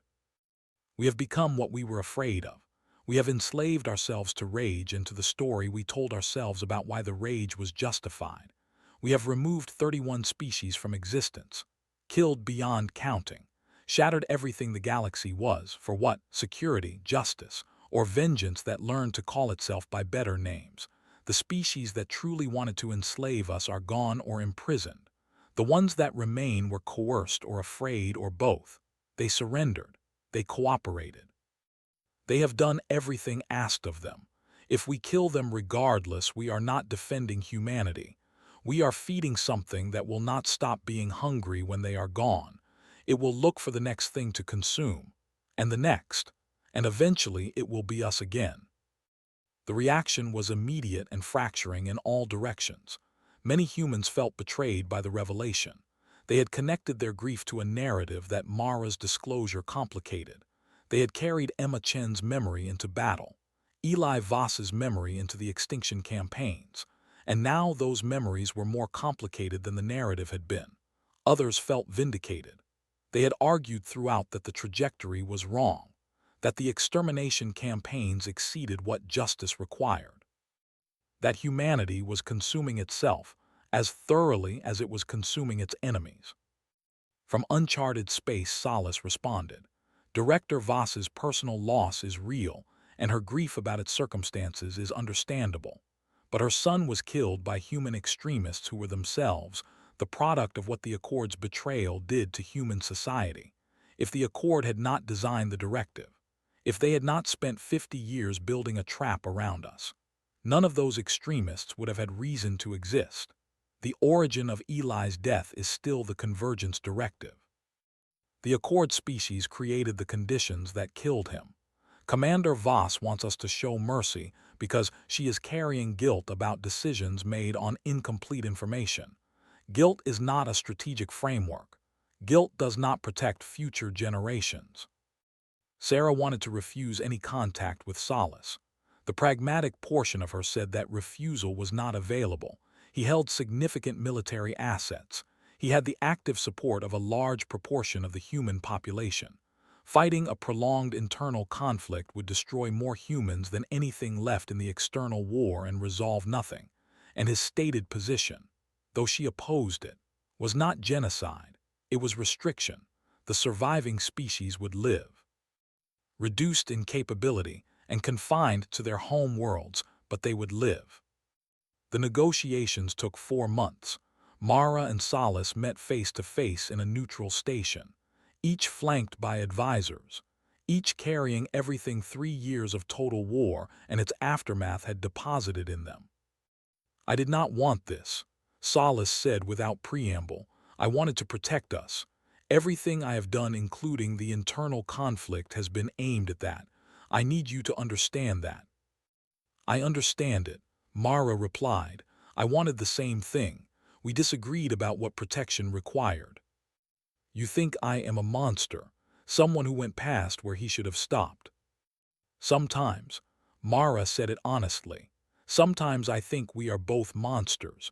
We removed 31 civilizations from existence, killed numbers that have no meaningful frame of reference. That is not something that leaves a person intact. Solace was quiet for a long moment. My family, he said. My wife and our children and their children were evacuating when Earth detonated. One of the transports suffered a drive failure. It could not make the quantum transition. It was still in the solar system when the detonation propagated. The shockwave processed the transport the same way it processed the fleet. Everyone aboard died. So when you speak about the price of this war, I know exactly what the invoice looks like. Mara had not known this. She looked at him with the specific quality of recognition that comes from understanding someone's grief from the inside. They had both lost children to this. They had both spent 3 years converting that loss into purpose. They had both been building towards something they could call justification, and neither of them had built something that actually held the weight. I am sorry, she said genuinely, I did not know. It does not change the strategic argument, but I want you to understand why I cannot accept a position that leaves our enemies capable of threatening us again. Because if they recover and threaten us again, my family died for a temporary outcome. Your son died for a temporary outcome. 5 billion humans died for a temporary outcome. I cannot live with that possibility.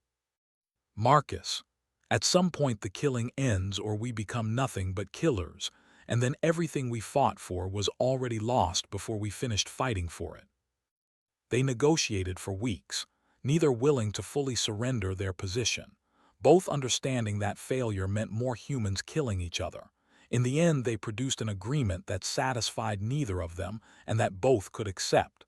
The 16 surviving species would not be exterminated. Their populations and cultures would be preserved, but their technology would be restricted to pre-industrial capability. They would be confined to their home worlds.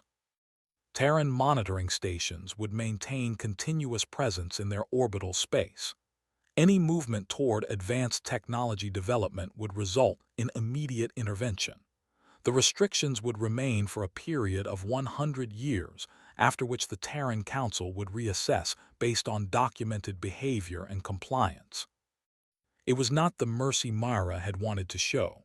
It was not the dominance Solace had wanted to impose. It was a compromise that left permanent scars on both the position and the people who held it. The surviving species accepted the terms. The Vrethani ambassador, an elderly female diplomat who had survived the war and the existential threat of the vote over her species' continued existence, spoke on behalf of all remaining species. We accept your terms fully. We will demonstrate through our compliance over whatever time you require that we can be trusted with existence even in this reduced form. We are grateful that you chose to allow us to live. Mara felt nothing that resembled triumph, only exhaustion and something that sat adjacent to shame and refused to move. The accountability proceedings concluded. Life imprisonment for most participants in the directive's planning. Execution for the architects of the Neural Governor program. The executions were broadcast as a formal message. This is what happens to those who design enslavement. This is the consequence of treating sentient beings as resources. But the broadcasts produced no satisfaction in their audience. The people who watched felt empty in the way that comes after you have been carrying something very heavy for a very long time and have finally put it down and discovered that the weight was the only thing making you feel anything. 100 years passed. The surviving species rebuilt within their restrictions and demonstrated through those 100 years that compliance was possible. They did not love humanity, but they understood with complete clarity what the failure to respect human autonomy would produce, and they had no interest in discovering whether a second demonstration would be as measured as the first had been. New civilizations emerged in unexplored regions, societies that had no connection to the Accord or the Directive or any of the events that had reshaped the known galaxy. Humanity made contact with each of them carefully, and with a consistent first communication that was designed to establish context before anything else was established. We are humanity. We were once welcomed into a galactic community by species who planned to enslave us. We defended ourselves. The cost of that defense was 31 civilizations and numbers of dead that we will not recite to you at a first meeting. We are telling you this so that you understand us before you decide whether to engage with us. We are not looking for territory or resources or subjects. We are looking for honest equals. If that is what you are, we have no quarrel. If you have other intentions toward us, please understand what we are willing to do when those intentions become clear. No new civilization tested the warning. The reputation had spread across every network any information traveled on. Humanity was the breakers, the species that had destroyed the galactic order of 10,000 years and built a new one on the rubble. They were feared by everyone, respected by some, hated by others, but understood by all. The one thing you did not do was threaten humanity. Mara Voss lived to see humanity's reputation establish itself as the primary fact of galactic politics. She served as leader of the Terran Council for 41 years after the war concluded. She oversaw the reconstruction of human civilization, the establishment of new home worlds, the monitoring of restricted species, the careful and cautious engagement with new civilizations. She became one of the most documented humans in history. The person who had pulled the thread that unraveled the Accord's plan, and then led humanity through everything that followed. She never described herself as a hero. She described herself as someone who had done terrible things for reasons she believed were necessary, and who was not always certain the necessity was as clear as she had told herself it was. She thought often about her son Eli, about the galaxy Eli had believed was possible, the one where understanding and cooperation between different kinds of minds could produce something none of them could build alone. The galaxy she had built was nothing like that. It was a galaxy organized around fear and enforced distance rather than genuine connection. Around the understanding that humanity could not be threatened, rather than around any shared project that humanity and other species were building together. On her deathbed, old in the way that people who have carried very much for very long become old, she gave one final recorded interview. The journalist asked whether she had regrets about how the war had been conducted. Mara was silent long enough that the journalist nearly spoke again. Then she answered, "We stopped a genocide. We prevented the enslavement of everything we were and everything we could become. We ensured that humanity would never again be positioned as prey by something we mistook for community. Those outcomes matter.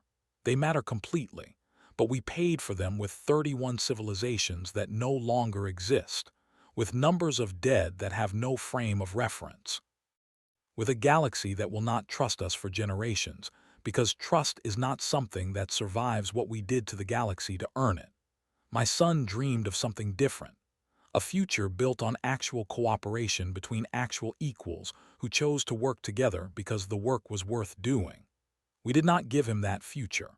We gave him a galaxy where humanity stands alone, where other species comply with us because we have demonstrated what noncompliance produces. I do not know if that was the right outcome. I have had 40 years to examine that question and I have not arrived at certainty. What I know is that it is the outcome we built, and we have to carry it forward from here. Whether carrying it forward means growing into something better than what we became during the war or simply becoming more efficient at being what the war made us, that question is not mine to answer. It belongs to the ones who come after. She died 3 days after the interview. Her memorial was attended in person by billions of humans and broadcast to every human settlement in the galaxy.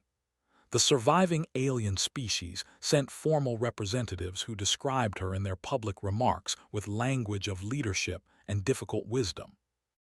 In private, their language was different. They spoke of the Shadow Director, the human who had issued the orders that removed 31 species from the galaxy. They spoke of her not with respect but with the specific quality of fear that lives in the bone rather than the mind. And that fear would organize galactic politics for generations as surely as any treaty or formal arrangement. Admiral Darren Salas outlived Mara by 6 years. He spent his final years developing the curriculum for military academies, where the next generation of compact officers was formed. The central lessons he built into everything he taught: never assume that external peace means external safety. Never extend mercy before an opponent is completely incapable of threatening you again. Never allow political sentiment to override strategic necessity. Never forget the nature of what the Accord attempted, and never allow the generation that did not live through it to forget either. Never position humanity to be vulnerable again in any configuration, under any circumstances, for any reason. His curriculum became the foundation of compact military doctrine. Generations of officers were formed inside it. They learned to regard every alien species as a category of potential threat, requiring continuous monitoring and management. They learned that humanity's security rested on dominance so complete that the calculation of whether to challenge it never became attractive to anyone. They learned that the only reliable peace was the peace of the overwhelmingly strong over the inevitably compliant.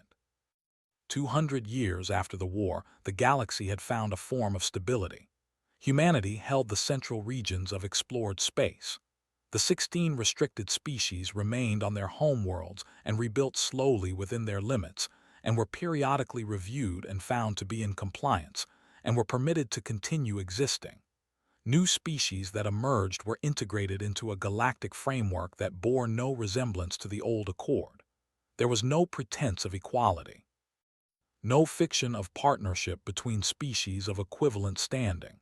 Humanity was the organizing fact of the galaxy, and every other species operated within the space that humanity defined as acceptable.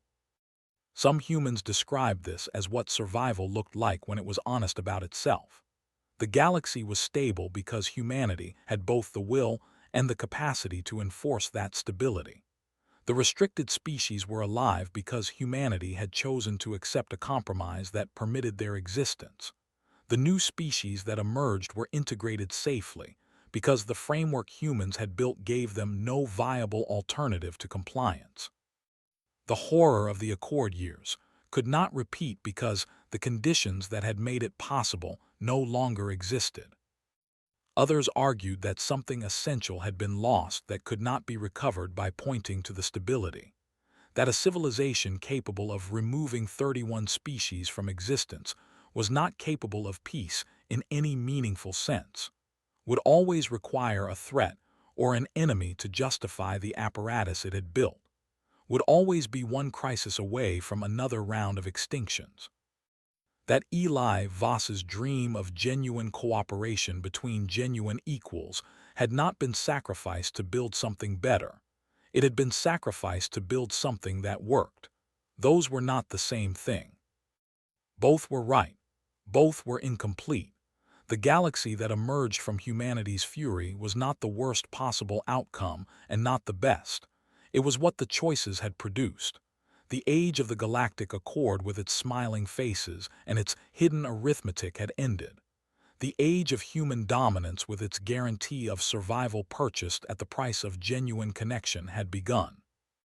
And across the galaxy, in every place where minds gathered to try to understand what had happened, a new generation learned the shape of the story. They learned about the home world sacrifice. They learned about the 31 extinctions. They learned about Mara Voss and Darren Salas and the Convergence Directive and the fury it had released into the world. They learned about the Convergence Directive and the response that shattered everything that had existed before it. And they learned the lesson that humanity had written into the permanent record of galactic history, at a cost that could not be calculated in any currency that mattered. Never threaten humanity. They had demonstrated they would dismantle their own home rather than surrender it. They had demonstrated they would remove entire civilizations from existence rather than accept enslavement. They had demonstrated they would fight their own people over the question of how much was enough, and they would do it while the external war was still going. They were the breakers. the species that destroyed the old galaxy and built the new one in the shape of their own survival. Some called them saviors. Some called them the worst thing the galaxy had ever produced. Most who had thought about it long enough called them both, because humanity had saved itself by becoming something that its own children would spend centuries trying to understand. Something that had won its freedom and its survival, and had paid for them with its innocence and its trust, and the dream that the stars could be a place where different kinds of minds built something together that none of them could build alone. That dream had been the price of fury, not the 31 species removed from the galaxy, not the 5 billion humans who died, but the dream itself. The dream that had been possible before the Accord showed what it had really been offering. That was the real cost, and it echoed across the galaxy for a very long time. If this story grabbed you and would not let go, then you know what to do. Hit that like button and let us know this kind of story deserves more. Subscribe to the channel so you never miss the next entry in the HFY universe, because stories like this one are just getting started. These are the tales of what humanity does when the galaxy underestimates us, and there are more of them coming. We will see you in the next one.